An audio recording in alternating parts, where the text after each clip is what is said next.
નાગપંચમીના દિવસે અમારો વિશેષ અહેવાલ ધાંગધ્રાના સર્પ પ્રેમી દ્વારા અત્યાર સુધીમાં 7,000 જેટલા સાપોનું સુરક્ષિત રેસ્ક્યુ,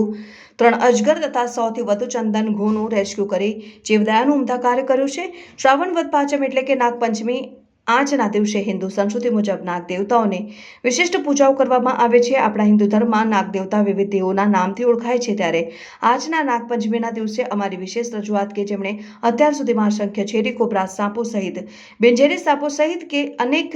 જીવોનું રેસ્ક્યુ કરી જીવદયાનું ઉમદા કાર્ય કર્યું છે। સુરેન્દ્રનગર જિલ્લાના ધાંગધ્રા શહેરના જયેશ કુમાર ઝાલા જેઓ સરીસૃપ સંરક્ષણ સોસાયટી ગુજરાત તથા વાઇલ્ડલાઇફ રેસ્ક્યુઅર તરીકે ધાંગધ્રા પંથકમાં કામ કરે અત્યાર સુધીમાં 7,000થી વધુ ઝેરી તથા બિનઝેરી સાપોનું સુરક્ષિતતા રહેશું કરીને જંગલ વિસ્તારમાં છોડવામાં આવ્યા છે। સાથે 230 પાટલા ગો,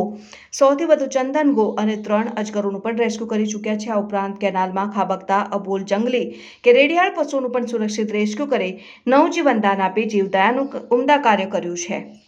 નમસ્કાર, મારું નામ Chandresh Kumar Roy, as a social worker Dhrangadhra શહેરી વિસ્તાર તેમજ ગ્રામ્ય વિસ્તારમાં ભાઈ શ્રી જયેશભાઈ ઝાલા દ્વારા જીવદયા પ્રેમી તેમજ પ્રકૃતિ પ્રેમી એવા જયેશભાઈ ઝાલા દ્વારા અનેક રેસ્ક્યુઓ પર્યાવરણને બચાવવા માટે, પર્યાવરણના પ્રાણીઓને બચાવવા માટે, જેમાં ખાસ કરીને સાપ જે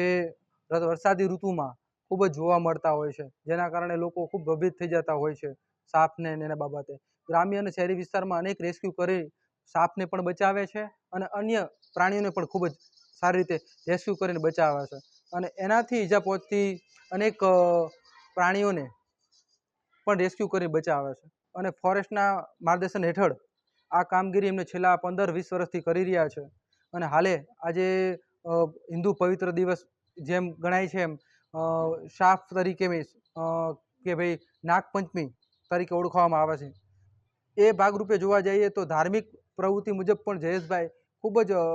સાપ, કોબરા સાપો અને એવા બધા રેસ્ક્યુ કરીને એને પણ જીવ બચાવીને એક ધર્મપ્રેમી પણ કામ કરી રહ્યા છે, જે આપણા ધાંગધ્રા વિસ્તારમાં ખૂબ જ ગૌરવની વાત છે। ધાંગધ્રા શહેરી વિસ્તાર તેમજ ગ્રામ્ય વિસ્તાર, જેથી આવા જીવદયા પ્રેમી જયેશભાઈ ઝાલાને